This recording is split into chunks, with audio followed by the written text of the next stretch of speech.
Je n'aurais jamais pensé retrouver l'amour après avoir perdu ma femme. Mais parfois, les plus belles choses de la vie se tiennent juste devant nous, et nous sommes trop aveugles pour les voir. Voici l'histoire de comment j'ai failli gâcher ma seconde chance de bonheur parce que je ne reconnaissais pas ce qui se trouvait déjà en face de moi depuis longtemps. Sébastien Moreau, 35 ans, père célibataire propriétaire d'un petit café parisien, avait passé 3 ans à survivre plutôt qu'à vivre après que le cancer ait emporté sa femme Amélie. Sa fille Emma, 6 ans, était sa seule raison de continuer. Puis Claire Dubois entra dans son café Nelvier. Professeure d'art à l'école d'Emma, elle commandait toujours la même chose, un café noir sans sucre. D'abord, ce ne fut rien, juste une cliente de plus. Mais jour après jour, sourire après sourire, Claire commença à faire quelque chose que Sébastien pensait impossible. Elle le fit rire à nouveau. Pourtant, paralysé par la peur de trahir la mémoire d'Amélie et terrifié de perdre encore quelqu'un, Sébastien ignora tous les signes. Jusqu'à ce soir sous la pluie où Claire, les larmes aux yeux, lui cria les mots qui changèrent tout. « Je t'aime, idiot !» Cette histoire prouve que parfois, l'amour frappe à notre porte longtemps avant qu'on ait le courage de l'ouvrir. Si vous êtes prêt pour cette histoire de deuil, de peur, de seconde chance et d'amour qui guérit, écrivez dans les commentaires d'où vous regardez cette vidéo. Quand Claire Dubois entra pour la première fois dans mon café, je l'ai à peine remarqué. Encore une cliente qui avait besoin de son café matinal avant d'aller à l'école primaire, où ma fille Emma était en CP. J'étais trop occupé à jongler entre être père célibataire, gérer un petit café à Montmartre et ne pas sombrer complètement dans le chagrin. 3 ans après que le cancer m'ait pris ma femme Amélie. « Un café noir sans sucre », dit-elle calmement. Sa voix était douce, mais assurée. Je hochai la tête, préparai le café, pris l'argent.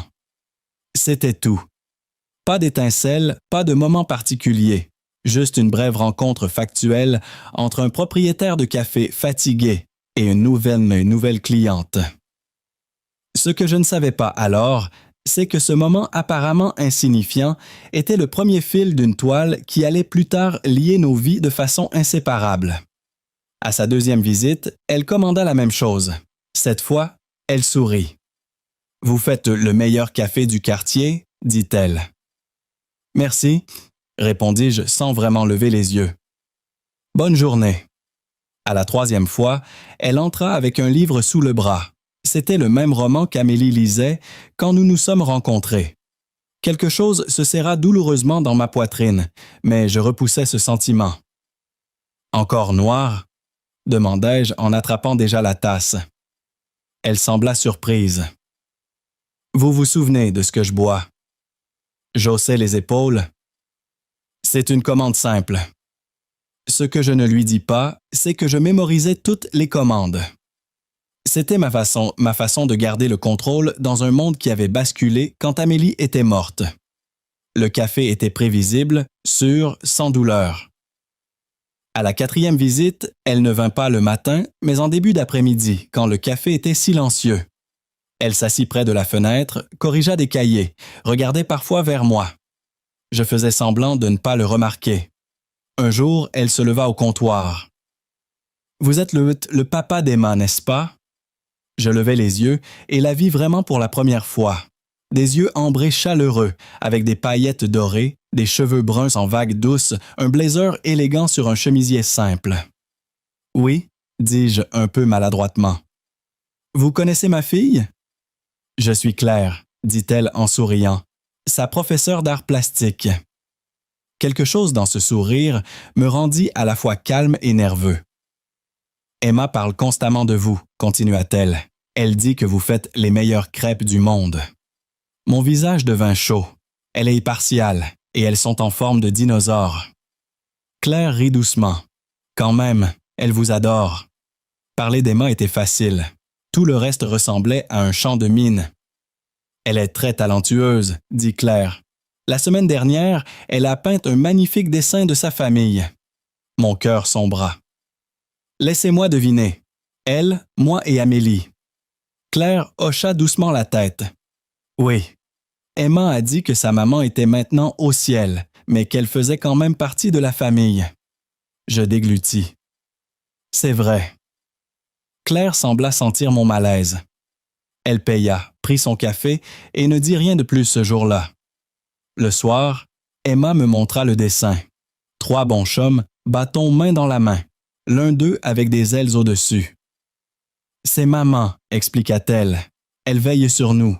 Et ça c'est toi, et ça c'est Madame Dubois. » Je me figeai. « Pourquoi Madame Dubois est sur notre dessin de famille, ma chérie? » Emma me regarda comme si j'avais demandé pourquoi le ciel était bleu. « Parce qu'elle te fait sourire, papa, comme maman avant. » Je ne savais pas quoi répondre. Je n'avais pas remarqué que je souriais en présence de Claire. N'avais pas remarqué que ma fille l'avait vu. N'avais pas remarqué que j'en étais encore capable. « C'est l'heure de dormir, » dis-je, et embrassai son front. Plus tard, je m'assis seul sur le canapé et fixai la photo d'Amélie au-dessus de la cheminée. « Que dois-je faire? » chuchotai-je. « Comment savoir quand il est temps d'aller de l'avant? » Le sourire d'Amélie ne répondit pas. C'était du bonheur figé d'une époque que le cancer nous avait volé. Le lendemain, Claire revint, et cette fois, je vis tout. Comment elle repoussait concentrée une mèche de cheveux derrière son oreille, avec quelle patience elle parlait à un client âgé confus. Quand elle vint pour une recharge, j'avais déjà préparé le café. « C'est offert, » dis-je. Elle leva un sourcil. « Et l'occasion? Merci de voir Emma, de prendre son talent au sérieux. Son sourire était honnête. Elle me facilite les choses. Elle est spéciale. » J'hésitais. « Je m'appelle Sébastien, au fait. » Elle me tendit la main. « Enchanté, Sébastien. » Quand je la pris, je ressentis quelque chose que je n'avais pas ressenti depuis longtemps. Une vraie proximité, une chaleur humaine. Et pour la première fois, cela ne me sembla pas être une trahison envers Amélie. C'était le début. Pas de l'amour, pas encore, mais de quelque chose dangereusement proche. De cette première vraie conversation naquit une douce habitude. Claire apparaissait presque quotidiennement au café. Parfois, elle apportait des dessins qu'Emma avait faits en cours d'art. Parfois, elle s'asseyait simplement près de la fenêtre, corrigeait des travaux et levait les yeux de temps en temps pour m'offrir un bref sourire. Ce n'était rien de grand, pas de drame, pas de ligne claire. Et peut-être était-ce exactement pour cela que je le permettais. Quand l'école annonça un bal père-fille, je paniquais. « Je ne sais pas danser, » dis-je un après-midi à voix haute, plus à moi-même qu'à elle. Claire leva les yeux de ses papiers. Personne ne sait danser, certains écoutent juste mieux la musique. Elle proposa de me montrer quelques pas après la fermeture. Rien que l'idée me rendait nerveux, mais Emma rayonna quand je le lui racontais, alors j'acceptais. Cette soirée dans le café vide était étrange. Les chaises retournées, l'éclairage tamisé. Claire se tenait en face de moi, calme, patiente. « Tu es beaucoup trop tendu, » dit-elle en riant, alors que je lui marchais sur les pieds pour la 3e fois. « Tu comptes chaque pas. » Je n'ai jamais été le danseur, marmonnai-je. C'était Amélie. Normalement, un silence suivait. Un silence inconfortable et prudent. Mais Claire se contenta de hocher la tête. « Parle-moi d'elle, » dit-elle doucement. Et je le fis. Pendant que nous glissions maladroitement sur le sol, je racontais l'amour d'Amélie pour la musique, son style de cuisine terrible, son rire qui remplissait chaque pièce, la façon dont elle encourageait toujours Emma. « Elle avait l'air merveilleuse, » dit Claire quand je me tusse. Elle l'était. Nous nous arrêtâmes soudainement. Ma main était encore à sa taille, la sienne sur mon épaule. Je pris conscience de notre proximité, trop proche. Je reculai précipitamment. « Merci pour l'aide, » dis-je rapidement. Emma sera contente que je ne la ridiculise pas complètement. Claire sourit, mais ne dit rien à ce sujet. « N'importe quand. C'est à ça que servent les amis. » Amis. Le mot convenait et ne convenait pas tout à fait. Le bal se déroula mieux que je ne l'avais espéré. Emma portait une robe violette qu'Amélie lui avait achetée avant de tomber malade. À l'époque, elle était trop grande, maintenant elle lui allait parfaitement. Quand nous entrâmes dans le gymnase, décoré de guirlandes lumineuses et d'étoiles en papier, Emma serra ma main. « Maman aurait adoré ça », chuchota-t-elle. « Oui, dis-je. » Je ne pus en dire plus. Nous dansâmes, et grâce à la patience de Claire, je ne marchais sur les pieds d'Emma que 2 fois. Quand nous tournions, je vis Claire au bord avec les autres enseignants. Elle leva le pouce et je souris en retour sans m'en rendre compte. Plus tard, elle vint vers moi. Elle portait une robe bleu marine, simple et élégante. « Tu étais formidable, dit-elle. »« J'ai survécu, ris-je. Ça compte? » Elle hésita. « Il y a un bal des enseignants le mois prochain, si tu veux tester tes nouvelles compétences. » Mon cœur trébucha. Était-ce une invitation ou juste de la gentillesse? « Entre amis, » ajouta-t-elle rapidement. « Pas de pression. »« Je vais y réfléchir, » dis-je soulagé et déçu à la fois. Emma accourut. « Madame Dubois, avez-vous vu comme papa a dansé? » Claire rit. « J'ai vu à quel point tu étais fière. »« Venez-vous demain soir pour la soirée cinéma? » demanda soudain Emma. Je me figeai. Soirée cinéma. Je n'en savais rien. Claire semblait tout aussi surprise. « Je ne pense pas être invitée, » dit-elle prudemment. « Maintenant si, » déclara Emma avec détermination. « Nous regardons La princesse et la grenouille. Papa peut choisir, mais il me laisse toujours décider. » Je voulais protester, mais Claire me regarda, questionnant, espérant. « Si c'est bon pour ton papa, » dit-elle. J'avais l'impression d'être poussé au bord d'une falaise. Et pourtant je dis « Bien sûr, 19 heures, popcorn avec des M&M's, tradition. » Son sourire réchauffa quelque chose en moi qui avait été froid longtemps. Ce soir-là, Emma demanda dans son lit. « Papa, tu aimes Madame Dubois? »« Oui, dis-je. C'est une bonne amie. » Emma fit la grimace. « Non, je veux dire, tu l'aimes comme maman? » Le coup vint de nulle part. « C'est compliqué, dis-je. Pourquoi? » Maman a dit qu'on devait être heureux, que tu pourrais peut-être un jour aimer quelqu'un d'autre. Des larmes me montèrent aux yeux. Amélie avait dit ça. Bien sûr qu'elle l'avait dit. Parfois, essayai-je d'expliquer, le cœur oublie comment faire. Emma réfléchit. Comme avec mon poisson bulle, je n'en voulais plus jamais, et puis Paillette est arrivée et je l'aime aussi. Je ris doucement. Exactement comme ça. Elle bâilla. Peut-être que ton cœur a juste besoin de pratique. Quand j'éteignis la lumière, elle murmura. Madame Dubois t'aime aussi. Elle sourit toujours quand elle parle de toi. Je restai longtemps debout dans le couloir. Peut-être que mon bonheur se tenait vraiment devant moi et peut-être que j'avais simplement peur de le regarder. La soirée cinéma se déroula plus calmement que je ne l'avais espéré. Peut-être parce qu'Emma s'endormit entre nous sur le canapé, sa tête appuyée contre le bras de Claire, comme si c'était la chose la plus naturelle du monde. Peut-être aussi parce que la maison ne semblait pas vide pour la première fois depuis des années, même après le générique de fin. « Elle est partie », chuchota Claire quand Emma commença à ronfler doucement. « Elle n'arrive jamais jusqu'à la fin », répondis-je à voix basse. Je soulevai ma fille, la portai dans son lit et l'abordai. Elle murmura quelque chose d'incompréhensible, sourit dans son sommeil. Quand je revins, Claire était dans la cuisine et lavait nos bols. « Tu n'es pas obligé de faire ça, dis-je. »« Je sais, » répondit-elle calmement. « Ça me fait plaisir. » Nous nous tenions côte à côte, à seulement 1 demi-mètre l'un de l'autre, trop proches, et pourtant personne ne dit rien. Le silence n'était pas inconfortable, il était chargé. « Tu as une belle maison, » dit-elle finalement. Je regardai autour de moi. « C'est un endroit où nous sommes restés. » « C'est exactement ce que je veux dire, » dit-elle doucement. « On sent qu'elle est habitée. » Ces mots me touchèrent de façon inattendue. Amélie et moi avions acheté cette maison avec de grands rêves. Après sa mort, c'était plutôt devenu un musée. Une changée, silencieux. Maintenant, il y avait une odeur de popcorn dans l'air. Les chaussures d'Emma traînaient dans l'entrée et quelqu'un d'autre que moi avait ri. « Emma est un enfant spécial, » dit Claire. « Elle l'est, et tu es un bon père? » Je voulus protester, mais sa voix ne laissait aucune place au doute. Quand je la regardais, je pris conscience de notre proximité. Un pas de plus et tout aurait changé. Alors je reculai. « Tu veux boire quelque chose ?» demandai-je, trop précipitamment. Une ombre fugace passa sur son visage. « Non, je devrais partir.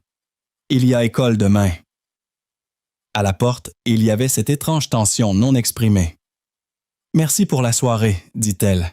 Merci d'être venu. » Elle s'arrêta. « J'ai passé un bon moment toi aussi. Pas seulement à cause d'Emma. » Après son départ, je m'assis seul dans le salon. La photo d'Amélie sur le manteau de la cheminée semblait me regarder. Pas avec reproche, plutôt avec connaissance. « Qu'est-ce que je fais ?» chuchotai-je. « Pourquoi ai-je si peur ?» Les semaines qui suivirent furent une étrange danse de proximité et de recul. Sorties au parc, après-midi au musée, moments partagés, et instants où je freinais intérieurement dès que ça devenait trop réel.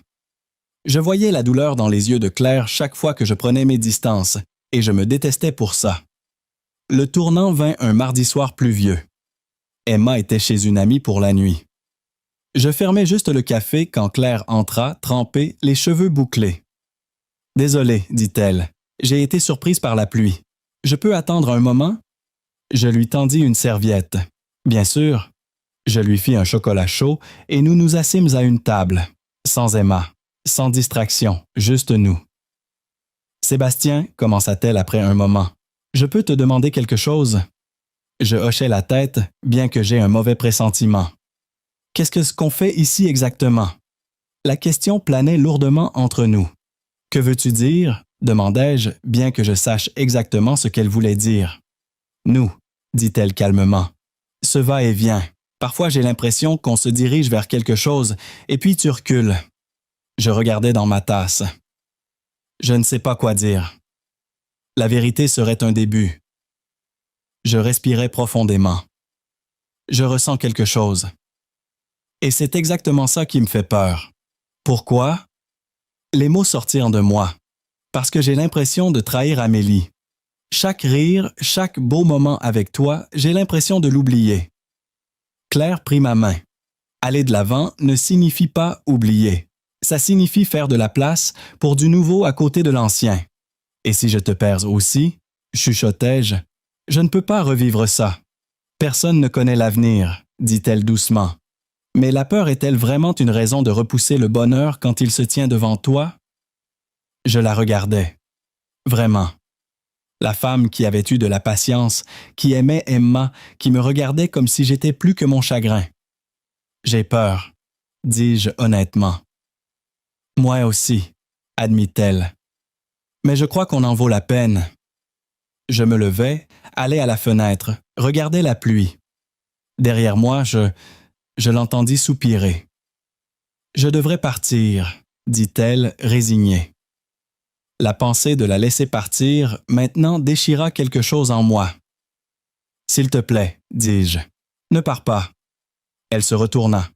Pourquoi devrais-je rester? Je m'approchai d'elle.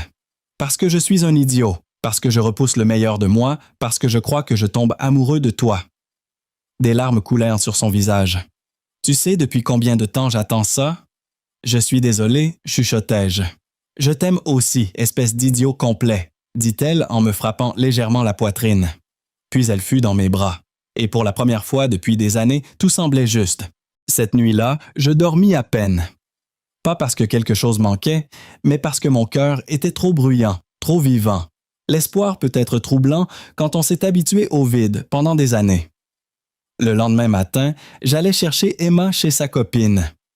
Dès qu'elle vit Claire à mes côtés, un sourire complice s'étala sur son visage, comme si elle avait secrètement dirigé les dernières semaines. « Enfin, dit-elle en croisant les bras, je pensais devoir vous enfermer tous les deux. » Claire rit, me regarda.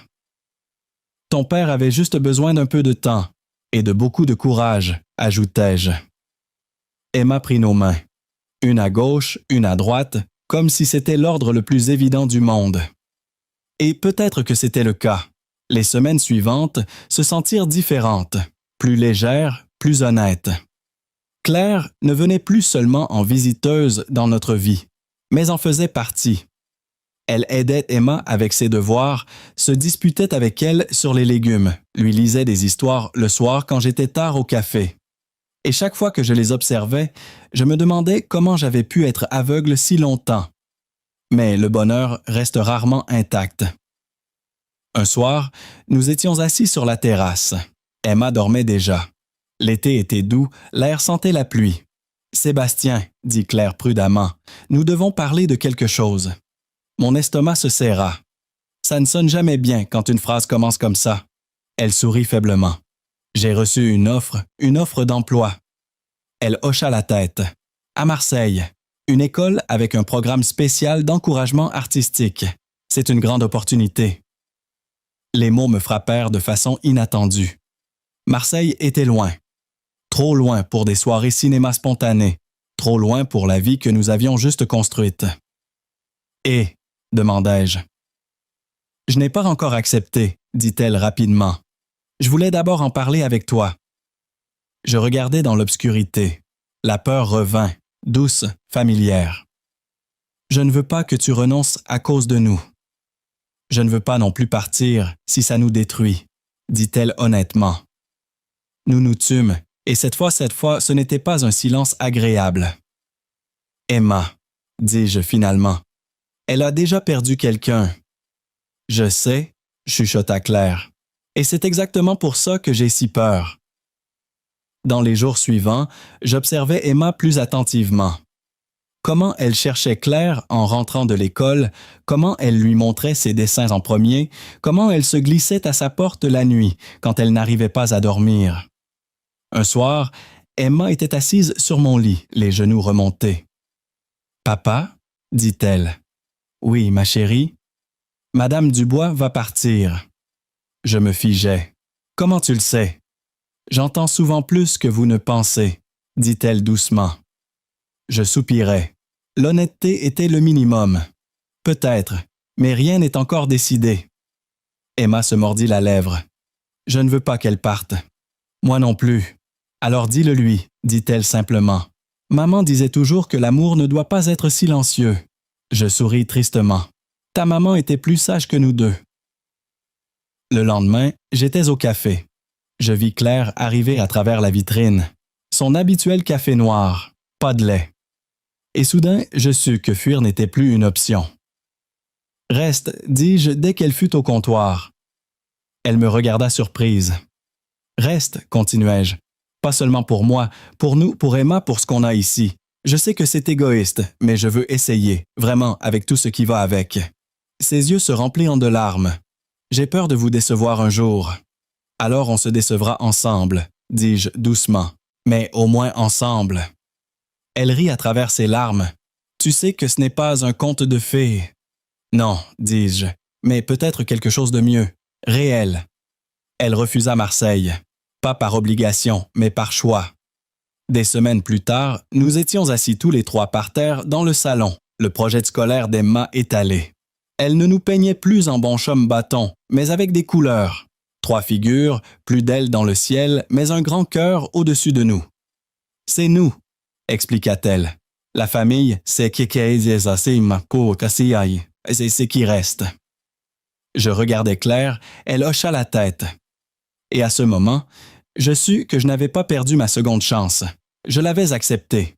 L'automne arriva doucement, pas avec tempête ou drame, mais avec des après-midi dorés où la lumière tombait en biais à travers les arbres et tout semblait un peu plus honnête. Notre quotidien avait trouvé un nouveau rythme. Pas parfait, mais authentique.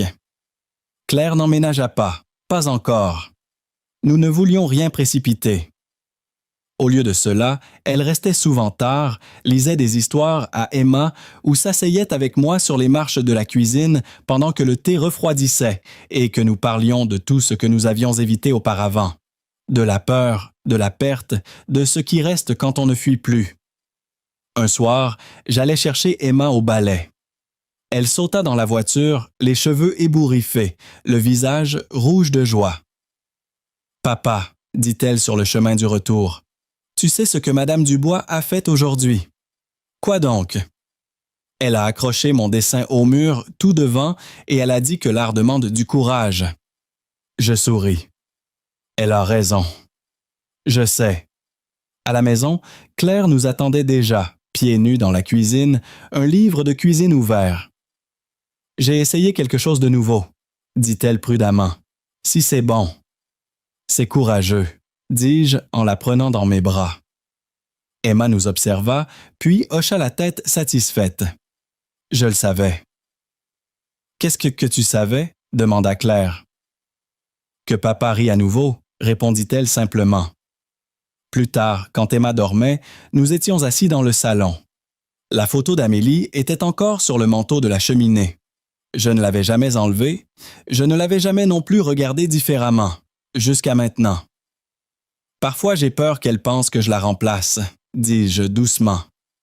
Claire regarda la photo, puis moi.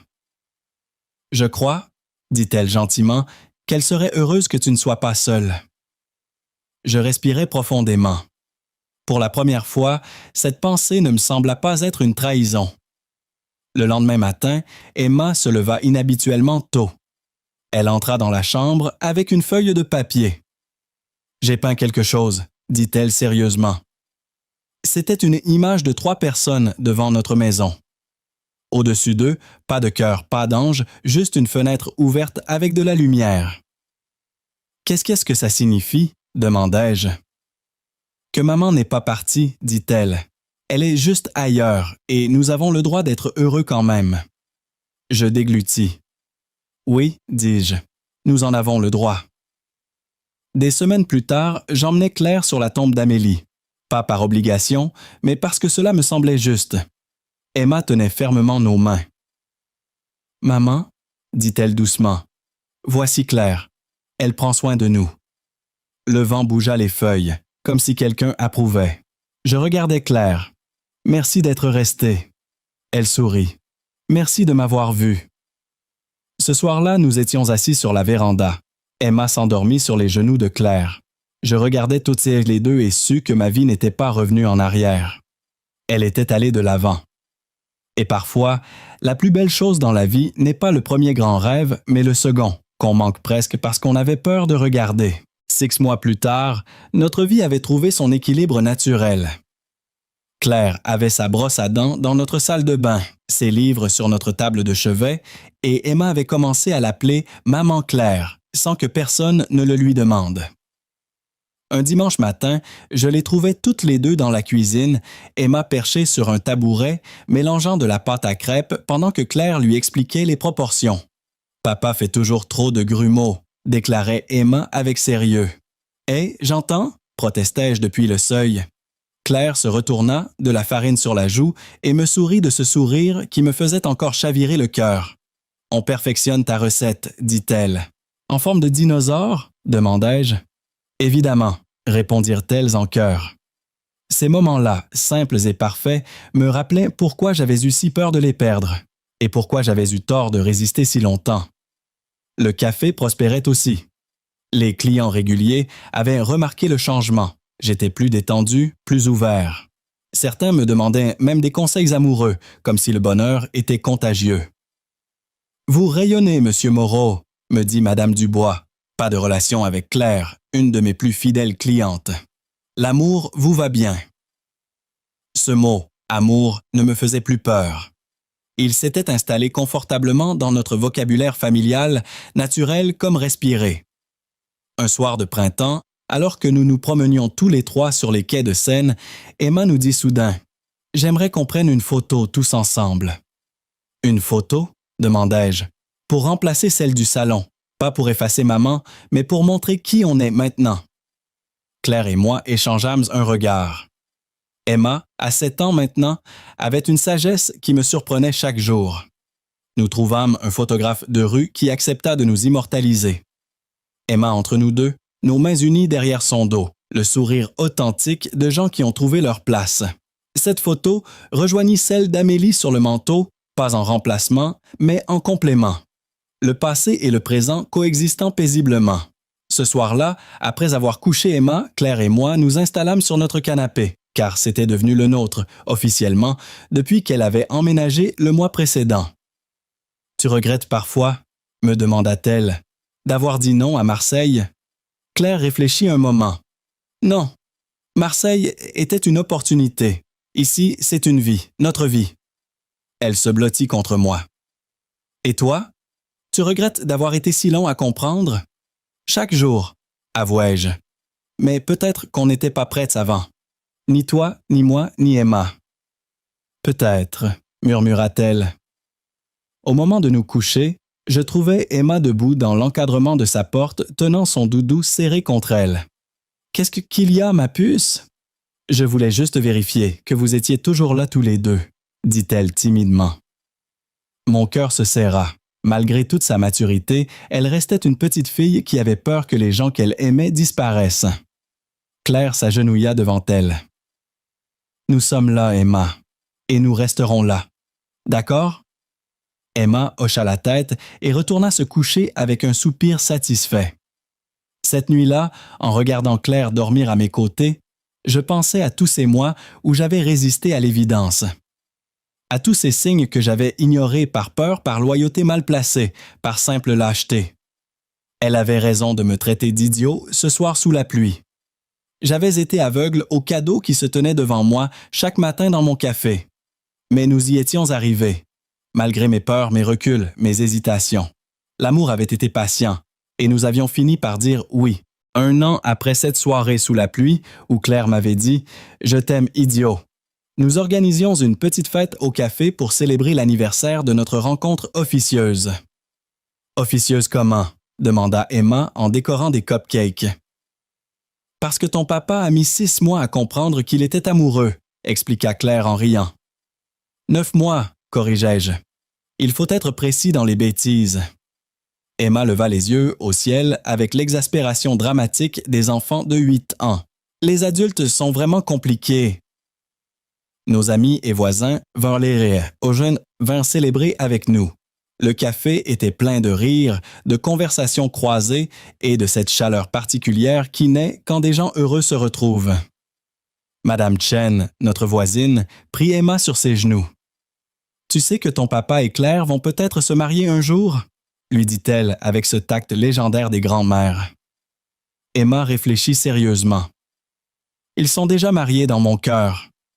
Le reste, c'est juste de la paperasse. » Claire et moi éclatâmes de rire.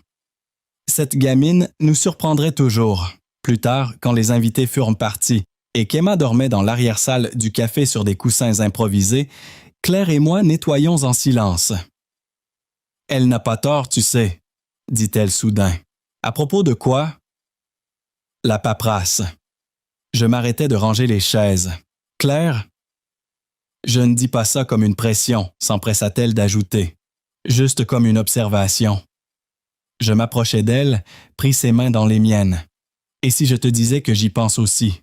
Depuis un moment? » Ses yeux s'illuminèrent. « Vraiment? » Emma a besoin de stabilité, et moi j'ai besoin de toi. Officiellement, officieusement, de toutes les façons possibles. « Est-ce que c'est une demande en mariage déguisé? » demanda-t-elle, taquine. « Non, » dis-je en m'agenouillant devant elle. « Ça, c'est une demande en mariage. » Je sortis de ma poche la bague que j'avais achetée 3 semaines plus tôt après avoir demandé la permission à Emma, qui avait répondu « Enfin !» avec un soulagement théâtral. « Claire Dubois, veux-tu épouser un idiot qui a mis 9 mois à comprendre qu'il t'aimait? » Les larmes coulaient sur ses joues. « Oui, espèce d'idiot.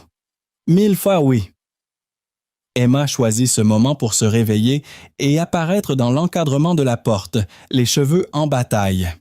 « Vous pouvez vous embrasser maintenant? » demanda-t-elle en bâillant. « J'ai sommeil et je veux rentrer à la maison. » Nous éclatâmes de rire et fîmes exactement ce qu'elle demandait. 6 mois plus tard, nous nous marions dans le petit jardin derrière le café, entourés de nos proches et de nos habitués devenus famille. Emma était notre demoiselle d'honneur, dans une robe qu'elle avait choisie elle-même, violette avec des paillettes dorées. Parce que maman Claire aime les couleurs vives et que maman Amélie aimait le violet, expliqua-t-elle à qui voulait l'entendre. Dans mon discours, je racontais notre histoire. Notre histoire. La cliente qui commandait toujours la même chose, les signes que j'avais ignorés, la peur qui m'avait aveuglé, et cette soirée pluvieuse où 3 mots avaient tout changé. Parfois, conclus-je en regardant Claire radieuse dans sa robe simple mais parfaite, était l'amour frappe à notre porte bien avant qu'on ait le courage de l'ouvrir. Heureusement, il est patient. Et heureusement, il y a des gens assez têtus pour nous traiter d'idiots quand il le faut. Claire prit le micro à son tour. Sébastien m'a dit un jour qu'il avait peur d'oublier sa première femme en m'aimant. Ce qu'il n'avait pas compris, c'est que le cœur humain n'est pas un espace de stockage limité. Plus on aime, plus il grandit. Aujourd'hui, j'épouse non seulement l'homme que j'aime, mais aussi la mémoire de celle qui l'a aidé à devenir cet homme. Elle leva son verre vers la photo d'Amélie que nous avions placée sur une table à côté de l'hôtel improvisé. Merci Amélie de lui avoir appris à aimer si fort qu'il en avait peur. Et merci de nous avoir donné Emma qui nous a menés l'un vers l'autre avec sa sagesse d'enfant. Ce soir-là, en regardant Emma danser avec ses nouveaux grands-parents, les parents de Claire l'avaient adoptée immédiatement, je repensais à cette matinée, 3 ans plus tôt, où une inconnue était entrée dans mon café commander un café noir. 3 mots avaient changé ma vie. Je t'aime, idiot. Mais aujourd'hui, j'en avais 3 autres à lui offrir en retour. Moi aussi, toujours. Et cette fois, je n'attendrai pas 9 mois pour les dire. L'histoire de Sébastien et Claire nous enseigne que parfois, nous sommes notre propre pire ennemi quand il s'agit d'accepter le bonheur. Ce père célibataire, aveuglé par la peur de trahir le passé, faillit perdre l'amour qui se tenait patiemment devant lui chaque matin. Claire, cette professeure d'art au cœur généreux, comprit que l'amour véritable n'efface pas le passé. Il lui fait de la place à côté du présent. Leur histoire nous rappelle que les secondes chances existent, mais seulement si nous avons le courage de les saisir. Parfois, il faut qu'un cœur brisé guérisse avant de pouvoir s'ouvrir à nouveau. Et parfois, il faut simplement qu'une personne aimante nous traite d'idiots pour nous faire comprendre l'évidence. L'amour ne demande pas l'oubli. Il demande juste le courage d'avancer. N'oubliez pas de liker cette histoire si elle vous a rappelé qu'il n'est jamais trop tard pour recommencer à aimer. Et dites-nous dans les commentaires, croyez-vous aux secondes chances?